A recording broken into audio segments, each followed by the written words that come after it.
Hi everyone, Alistair Davies here. Welcome back to my YouTube channel. Today I'm at the beautiful PJ Catalunya Resort just outside Barcelona.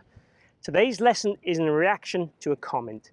So I had a gentleman ask me from a previous video which was called Deliver the Club Like the Pros, I believe, which talked about getting the golf club behind your hands and the face slightly more closed. And ideally from that, the reaction should be that you turn through the ball and you kind of hold it off more. But he said he was turning the ball over a bit too much, and he said, can you do a video on why that happens and what I need to do? So this is all about how we can get the right delivery and then transport that to the right outcome, the right ball flight. So we're going to talk a little bit more about the exit of the club, how the club face is going to work through the ball ideally, and how it all works together to make fantastic results, in my opinion. So really body-led, released, passive hands, and consistent, powerful results. If you are a first-time viewer, please consider subscribing or following. I do videos like this every single week, and I'm trying to make the channel really about you. So, how we can improve your golf and what videos you want to see, just like this is a response to a comment. Keep watching.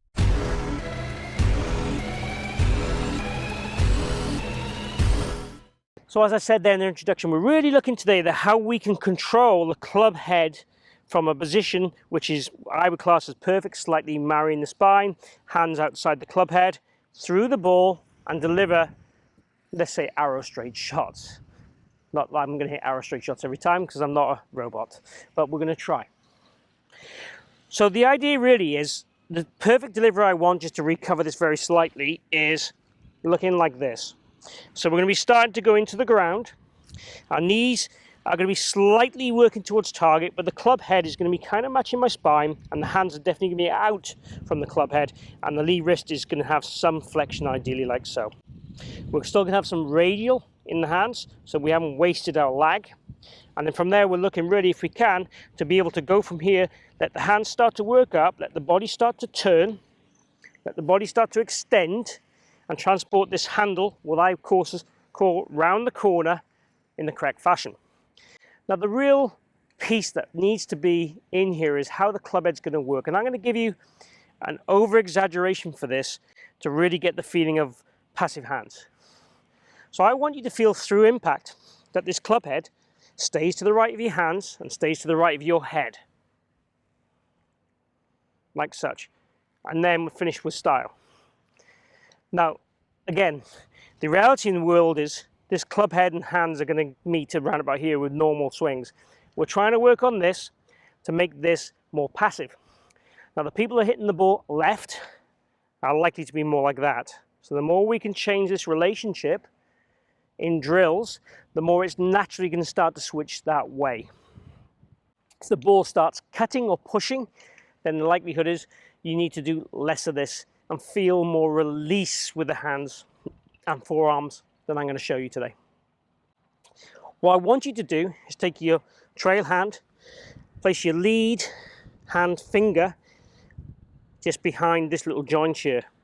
Make a quarter backswing, swing through, keep that right wrist bent back, keep that pressure, feel that club head stay to the right, and whiz it round your head like so. Those are the feels I want you to have.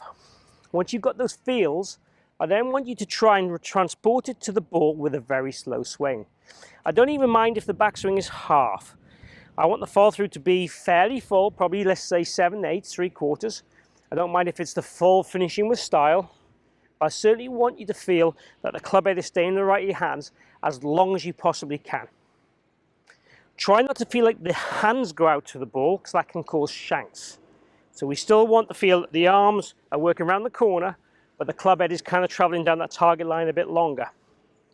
That's the ideal scenario. Let's have a go. So rehearse. That's what I want to feel. I doubt I'll be able to do it quite as good as that, because that was tough. But let's have a go.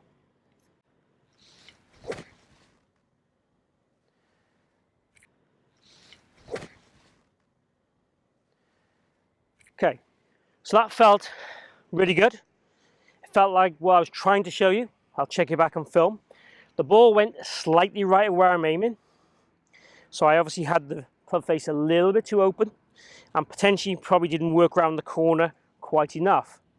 But in terms of getting a more stable club face, that's exactly what I'd want to feel. So I would like to practice hitting those shots for half an hour or so, let's say 20, 30 balls, and then start to hit more fuller, more faster, more flowing shots to build that back up to normal. And I would hope to see that my club head will be slightly more, let's say, behaving. My own golf swing, I have a tendency to be a little bit too active with the hands through impact, so this is a great feel for me. Obviously, I don't mind hitting a tiny draw, but I certainly don't want shots to be overdrawing, hooking, finishing left of target. Tiny draw is really nice. I think most people would accept a tiny draw. If you wanted to fade the ball, overdoing this is really good feel, but we might try and feel we swing a little bit more left, even on the downswing to accommodate that fade. But one thing at a time. Let's work on trying to transport that club face round the corner with the right handle drag, if you want to call it that. But the handle is rotating, obviously, a tad, but we're keeping that club head to the right of our hands and right of our head as much as we can to feel the passive hands. So, hope you've enjoyed that video and trying to make these hands more passive and how to exit the swing correctly, extending the body, dragging the handle the right way and so on, moving it around the corner. If you have, please click like and share the video. It really helps my channel if you can do that, and I really appreciate if you can do that. Also, I'd like you to join the conversation down below, post questions, post comments, post requests. I want to make this channel really about what you want to see in here. I'd also love you to obviously follow me if you haven't already, or subscribe. That's all for free, and if you click the notifications icon, you'll get all the latest videos as they get released, normally 3 a week. So I'd love to have you on board. I'd love to help you with your golf. I'd love to really make you enjoy your golf better and improve the way you play and swing. So thank you for watching, and lastly, thanks to PJ Catalunya once again. Great place, and hope to see you again here soon.